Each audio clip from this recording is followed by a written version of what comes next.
So, you have a problem, huh? Something has been bothering you. Tired of being lost, upset, undecided about something. Well, I have good news. Just call 1-800-INFJ. Yeah, just call us. We'll tell you exactly what to do. Yep. And we'll tell you all about yourself too. We will. And we'll lay out a whole schematic drawing just for you to take home and reference anytime you need it. Yes, we'll break everything down. Of course, there's a catch to this actually. Can you just follow our advice? Can you just do that? But okay, that's a side note. I had to throw that in there. Yes, the INFJ is the therapist. Do you want proof? Okay, I'll give you proof. Let me tell you this. I have had this happen several times for me, okay? Picture it. I'm having a conversation with someone. They tell me a bit about what's going on in their life, and I ask them if I can tell them what I really think. Now listen, when Chess asks you this question,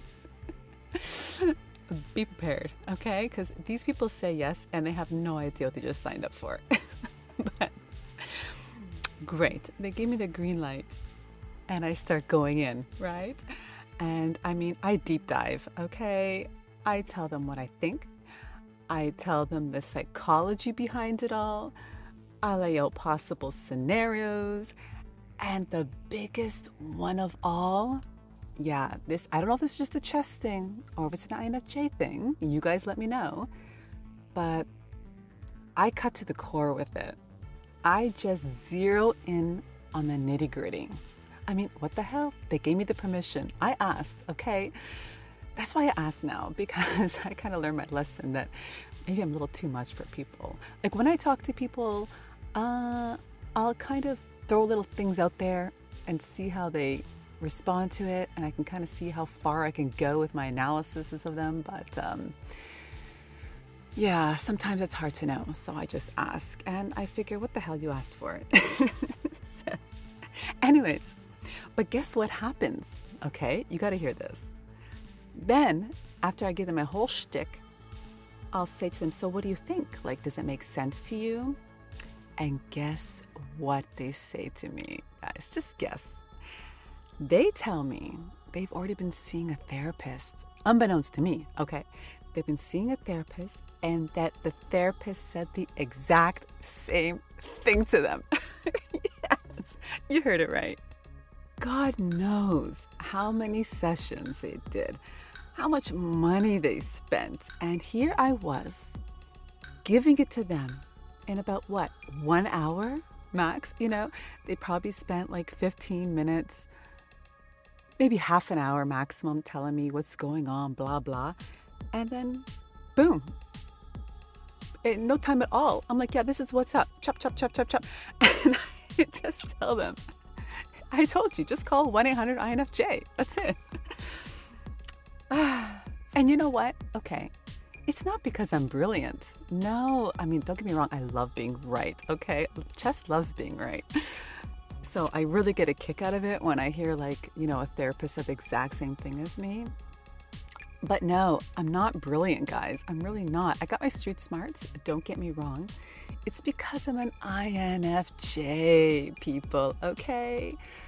We see patterns. We can predict. We can see the forest through the trees. And we have intuition. And one of the most important pieces of all, INFJs actually listen. And they actually digest what someone is saying. But there's more to it than even this, okay? So let's just talk a little more about this. The INFJ acquires a database, if you will, throughout their life. Likely, they've had a lot of lessons learned from their own personal life. Yes, unfortunately. But also because, as I said, they actually listen to people. And when they do that, they get all of their experiences added to their data bank as well. And other people's lessons become their lessons almost, just kind of get stored there. Now, on top of that, INFJs are naturally curious cats, all right? And they have an interest in psychology. They enjoy figuring people out. And actually, if you think about it, they had to learn how to figure people out because, well, how else would they know what to chameleon themselves into, right? In any given situation. And there's also the unfortunate fact, I hate to say, but most INFJs had a pretty rough childhood, and that no doubt made them really hone their profiling skills. You remember the FBI profiler facet I talked about? Bingo. There you go. But do you guys want to hear a really interesting story time? Okay, you're going to want to hear this one. Trust me. Because think about this now.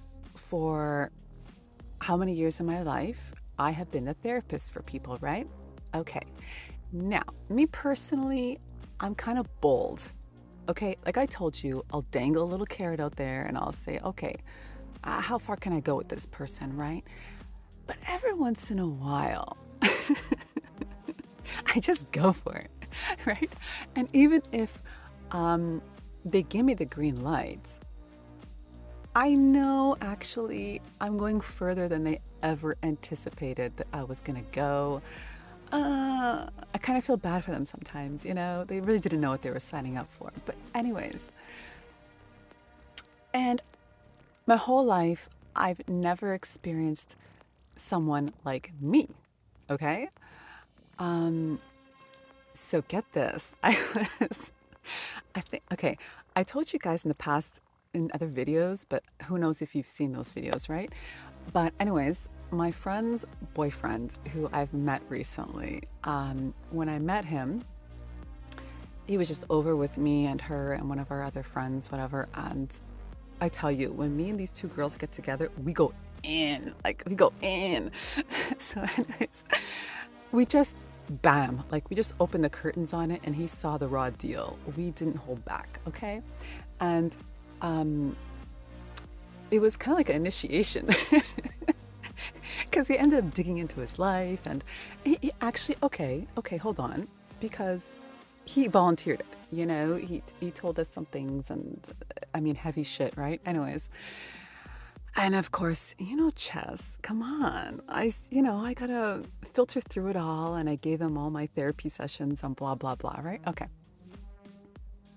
Well, I went over to her place, I don't know, last weekend, and I'm there, and so it's us four, okay? Me, my two friends, and her boyfriend. Okay, so we're there on the couches, and we're talking, and okay, so typical Chess, this is how I am. I'm there, and I'm like, so what's up with you? Okay, so how did this go? And what about this? Blah, blah, blah, how did that go?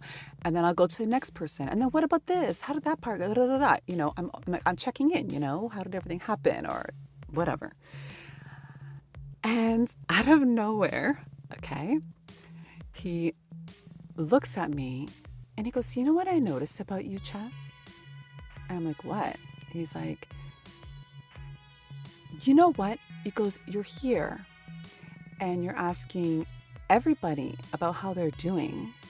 And he goes, but how are you doing? And guys, he's looking at me straight in the eyes, okay? Eye contact, like a freaking INFJ. Anyways, so, and in that moment, I'm kind of shocked because honestly, no one says this to me, okay? People will say, okay, yeah, let me tell you about myself. People always say, oh, how you doing? And I swear to God, my default answer is, I'm doing great, I'm doing good, just blah, blah. I keep it light, airy, but I'll turn it right back around. But then what about this with you? Da, da, da, right? So, the way he said it, it was like, bam, in the face, right? I'm like, I'm doing good, whatever. I went to my default answer. And he goes, no. How are you doing? And I can't remember what else he said, but it was the way he said it, it was heavy, right? And he goes, tell me, like, how are you happy? Like, you just start going in on it, okay? And I tell you guys, I was like a deer in headlights, okay? And it ended up being, okay, honestly, I started crying, okay? I started crying. Guess what? Good news. My friend told me I'm a pretty crier. Who knew? That's awesome, right? That's good news. Anyways, so I started crying and I was like, oh my God, yeah. And I just started spilling out shit, right? I just started spilling it out. And I had told my two girlfriends, a lot, like the things going on in my life. Like I've been going through shit, guys. Okay. Anyways, so I was telling them, some of the things going on. So they knew, but he didn't know, right? Because, I'm private chess. I don't tell just anyone these things, right? But the way he came at me, it was no mercy. I had nowhere to hide, nowhere to hide. So I just started spilling out shit, right? And I still kept I didn't tell him absolutely everything, but a good chunk, like the real, like, yeah, he got what he needed to know, right? So then he starts giving me this advice and, he starts telling me, the typical stuff of, you have to make yourself happy and da, da, da. I'm not going to get into it because I don't want to, okay. So anyways, and guess what, guys? So when this is all said and done, I was stuck there thinking to myself, oh my God, what did I just experience? And you know what I felt? I felt like I just experienced me, okay? I felt like he pulled the Uno reverse card on my ass, okay? So much so that a couple of days later, I couldn't get it out of my head. I messaged my friend and I was like, listen, this guy pulled the Uno reverse card on me. I can't get over it. I gotta know.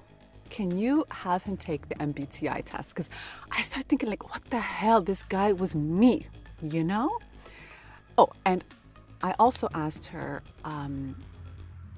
is that how you experience me? Like, is that how it feels to talk to me?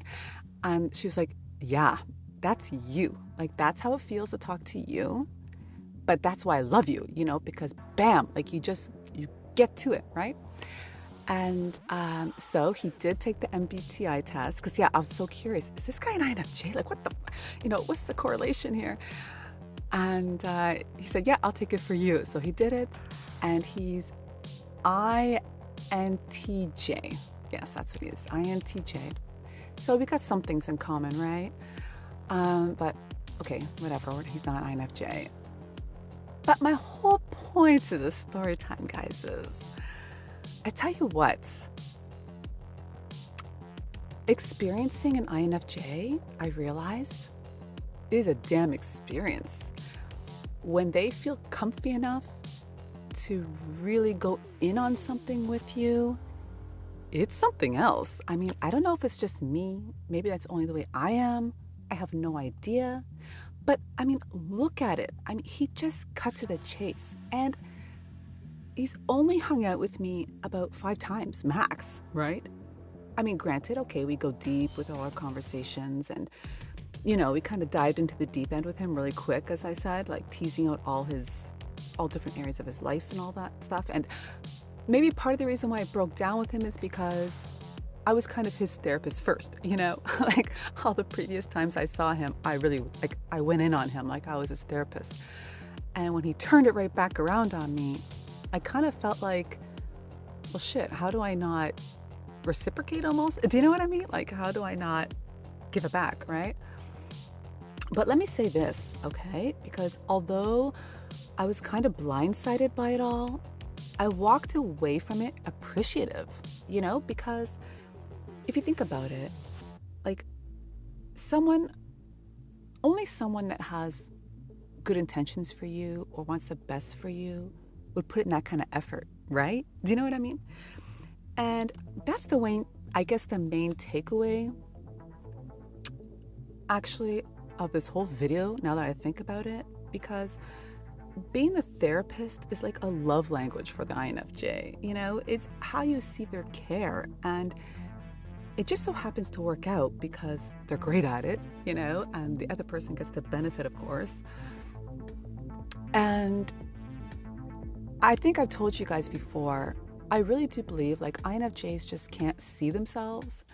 I know I can't see myself. I'm always so curious to know, like, how do people experience me? Because I just can't see it. And I never get the chance to experience someone who's like me. And this was like, wow, it was mind blowing for me because finally I got to see it. But there's one last thing I got to say about this whole therapist thing. The only downside is you got to wonder, do people use the INFJ for this? Right? They're just in their life, for the therapist benefits. Okay, maybe. It's possible.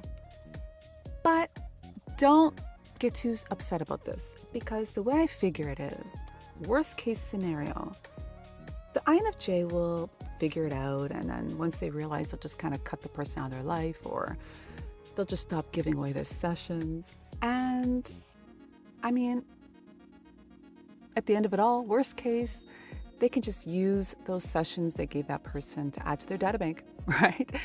And that's how it kind of happens. It's kind of like a snowball effect. The more that the INFJ talks with people and learns about people and learns about psychology, it just kind of snowballs, and the data bank gets bigger and bigger and bigger. And they just end up, being able to be a pretty damn good therapist. So if you have an INFJ in your life, well then, don't take it for granted. Thank your lucky stars and enjoy. Enjoy what they're able to do for you, because it is definitely a skill. And not everyone's got it. Absolutely. Not just anyone can do what they do. And I guess be proud of it, INFJs. You got something that not many people have. So just another reason why you're so damn special, right? Okay, I think I've gone on long enough about this therapist facet. You guys can tell me your therapist stories in the comments if you want, okay? Like and subscribe. I love you guys. I'll see you soon, hopefully. Okay? Take it easy. Ciao.